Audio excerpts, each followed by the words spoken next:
Bonjour tout le monde, Bruno. On va faire une petite revue de la semaine. On va regarder les titres sur l'USD JPY. Au préalable, on va regarder aussi du point de vue technique Tesla. On en a parlé un petit peu il y a quelques jours. J'aimerais faire un retour sur nos prédictions qui sont avérées vraies à 100%. Et puis, pour commencer, on va parler un petit peu aussi de fondamental.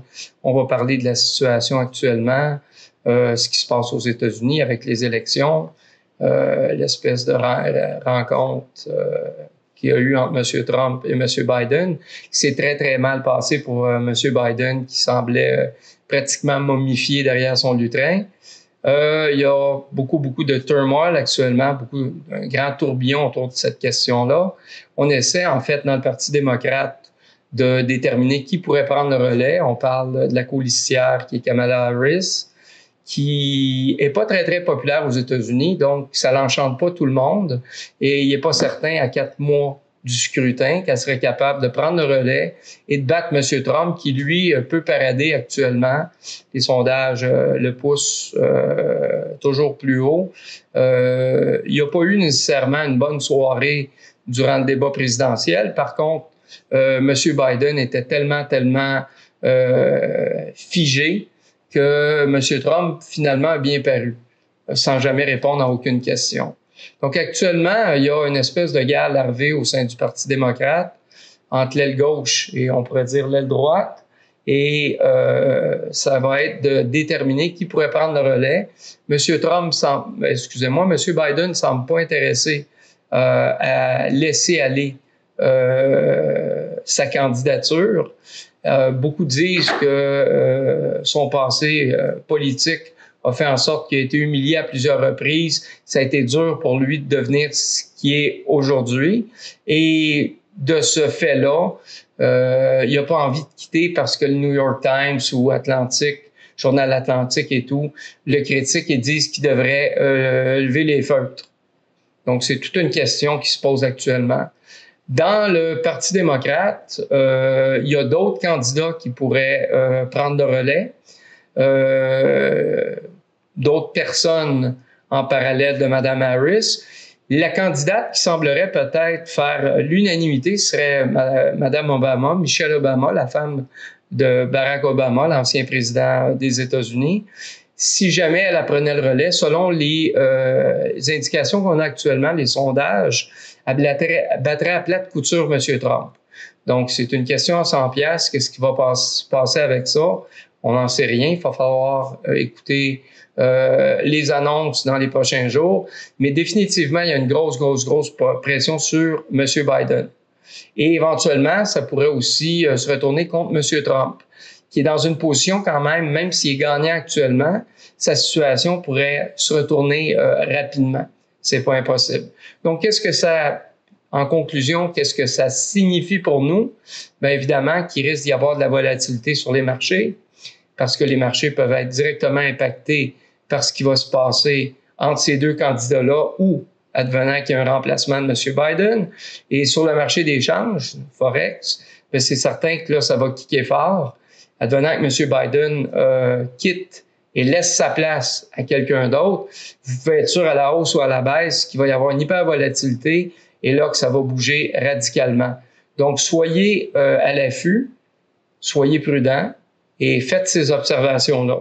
Si on regarde ce qui se passe actuellement en Europe, deuxième tour pour la présidence française ce week-end, l'extrême droite est rentrée fort. On parle du RN, Rassemblement national sous l'égide de Marine Le Pen.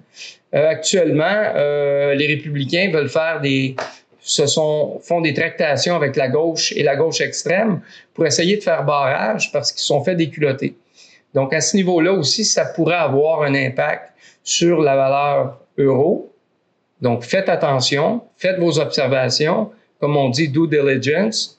Allez voir ce que vous pouvez lire sur le sujet. Et comme trader, si vous avez à prendre position, la semaine maintenant se termine, mais dimanche soir, quand les marchés vont rouvrir, puis éventuellement quand le marché européen va être fonctionnel, ben soyez conscients qu'il y a une épée de Damoclès qui est au-dessus de nos têtes, dans le sens où on va être rendu à la fin de semaine, la décision va être prise. On va voir un petit peu quelle orientation la France va prendre sur le plan politique. Et s'il y a un barrage à la droite, ça veut dire ni plus ni moins que le groupe en place, les macronistes, se sont opposés au vote populaire. Donc, ça risque de faire beaucoup de mal à la France. Il risque d'y avoir des soulèvements. Puis les prochains jours, prochaines semaines risquent d'être assez chamboulés, disons. Est-ce que je voulais vous parler d'autres choses aussi? Donc, pour l'essentiel, c'est pas mal ça. Pour le fondamental, évidemment, quand on parle des candidats, je rajoute ces détails-là, que ce soit M. Biden ou M. Trump, c'est évident que les deux candidats actuellement ont des pertes cognitives. On n'est pas des médecins ni des psychiatres, mais force est de constater qu'on n'est pas avec la fine équipe ici. Et puis, on n'est pas au bout de nos surprises. Donc, comme on ne peut pas prévoir l'avenir, comme plusieurs choses peuvent arriver, y compris un candidat qui meurt avant la présidence, tenez-vous prêts, puis tradez le marché quand même avec parcimonie, dans le sens où embarquez pas all-in sans considérer les risques qui viennent avec vos trades.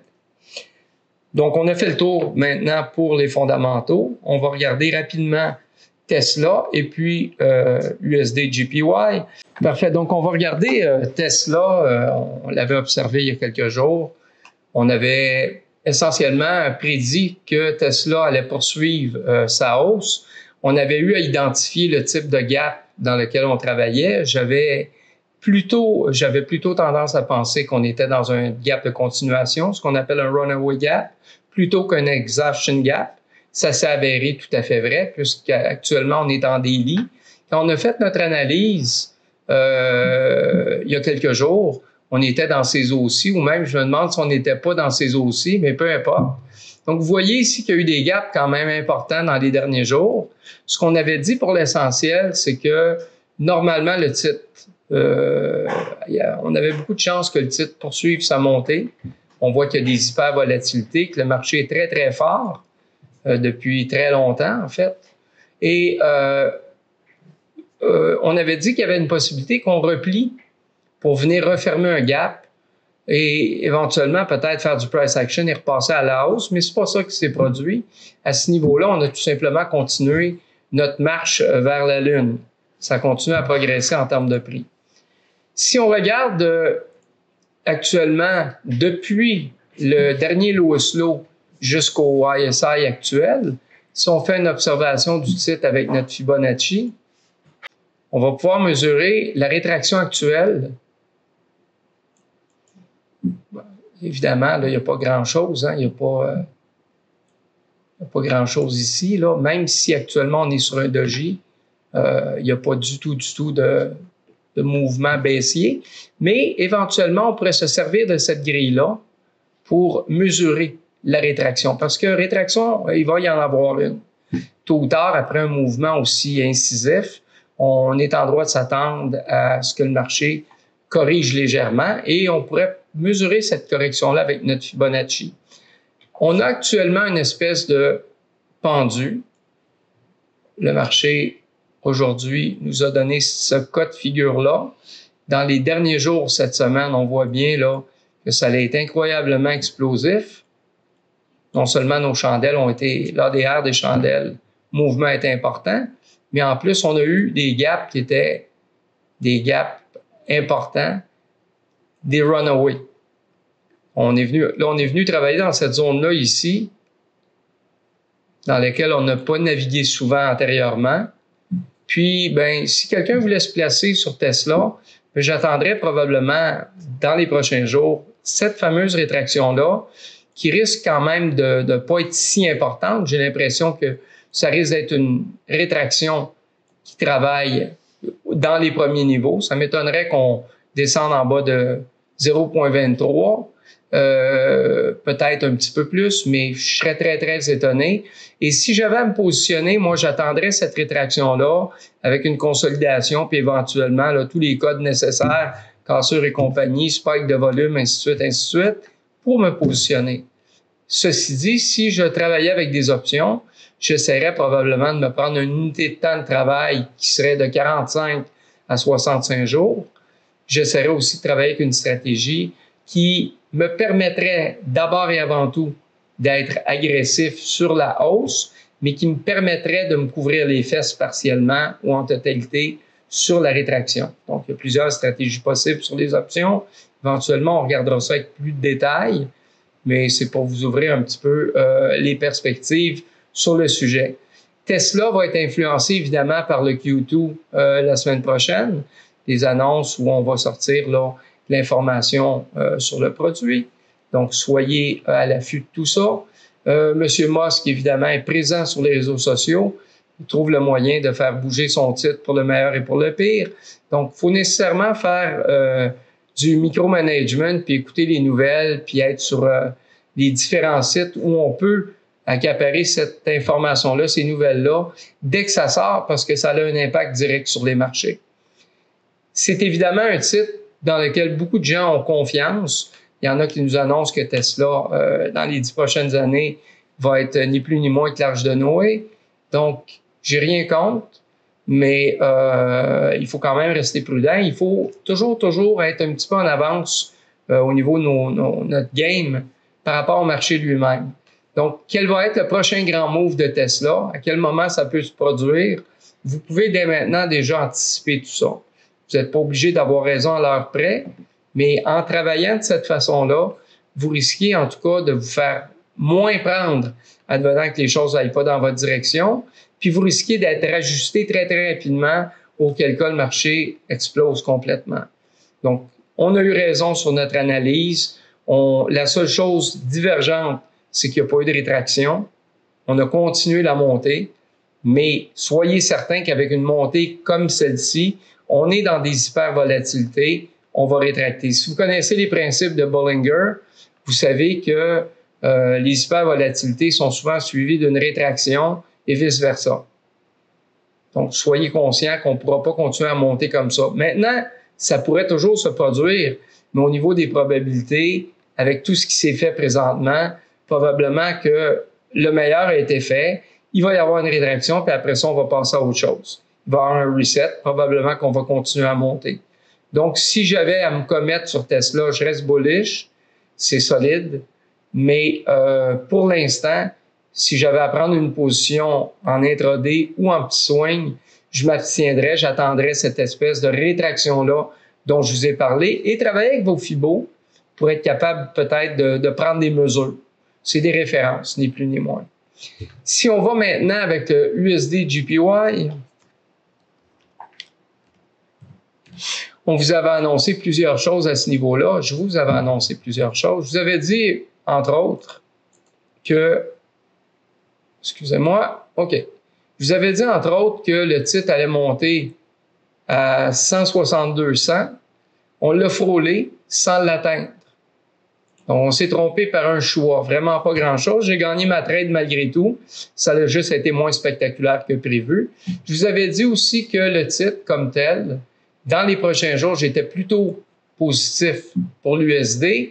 Non pas qu'il n'y avait pas des choses un peu préoccupantes, mais le japonais, actuellement, est sous pression. On a beaucoup de problèmes là-bas. Et si on fait la comparaison des deux, je crois que l'USD va prévaloir. Donc, si on regarde un montant comme 164, c'est à peu près ça qu'on va dire 164 600. Je me souviens plus du chiffre que je vous avais donné exactement. Ça, c'est ma perspective générale. Donc, je crois encore que dans les prochains jours, parce que là, on fait une observation en daily, qu'on va atteindre ce niveau-là. Actuellement, on est dans une rétraction. Cette rétraction-là pourrait définitivement se poursuivre. On a une zone ici où il y a eu moins d'échanges. On pourrait venir tester ces niveaux-là et d'autres aussi. On n'est pas à l'abri d'une rétraction plus importante. Mais j'ai quand même l'impression que on va remonter plus rapidement qu'autrement. Si on mettait notre FIBO ici, si on prenait par exemple notre dernier mouvement dans son entièreté, si on part de ce niveau-ci, qu'on monte jusqu'à où on s'est rendu dans le courant de la semaine, ben notre rétraction actuellement nous tient en haut de 0,23. Donc, c'est pas quelque chose de significatif. Néanmoins, j'ai gagné des trades ce matin. Il y avait le non-farm payroll. J'ai gagné mes trades ce matin, mais j'ai trouvé le moyen de reprendre une position quasiment Si on regarde, c'est une chandelle rouge aujourd'hui. J'ai gagné des positions à un moment donné, quand ça a monté un petit peu, et j'ai pris une position à peu près à ce niveau-ci avec 20 lots. Donc, je suis dans le négatif présentement. Évidemment, si ça se met à descendre, je vais être obligé éventuellement de hedger, particulièrement si on dépasse un certain niveau. Pour moi, là, ce niveau-là, ça ressemblerait à peu près à ça. Si on dépasse ça, je vais être obligé de hedger, me protéger, bien que je pense que la situation va se rééquilibrer et qu'on va se mettre à remonter. C'est ce que je voulais voir avec vous aujourd'hui. Donc, la semaine a été productive. Les commentaires qu'on a faits étaient plutôt pertinents. Vous savez qu'on a envie de vous entendre, on a envie de travailler aussi dans votre direction. S'il y a des titres sur lesquels vous aimeriez qu'on fasse notre travail avec vous, qu'on fasse des analyses avec vous, qu'on fasse des partages, qu'il y ait des partages, il n'y a aucun problème. Vous nous écrivez, vous faites des commentaires, vous nous appelez, vous pouvez aussi nous visiter. Et puis, votre présence nous fait plaisir. Je vous souhaite un excellent week-end et on se revoit la semaine prochaine. Merci d'être avec nous pour nos analyses hebdomadaires sur YouTube. Si vous aimez le contenu, faites-nous un thumbs up, parlez-en à vos amis. On est aussi présentement sur Discord, c'est gratuit et on offre des analyses beaucoup plus poussées. On espère de vous revoir.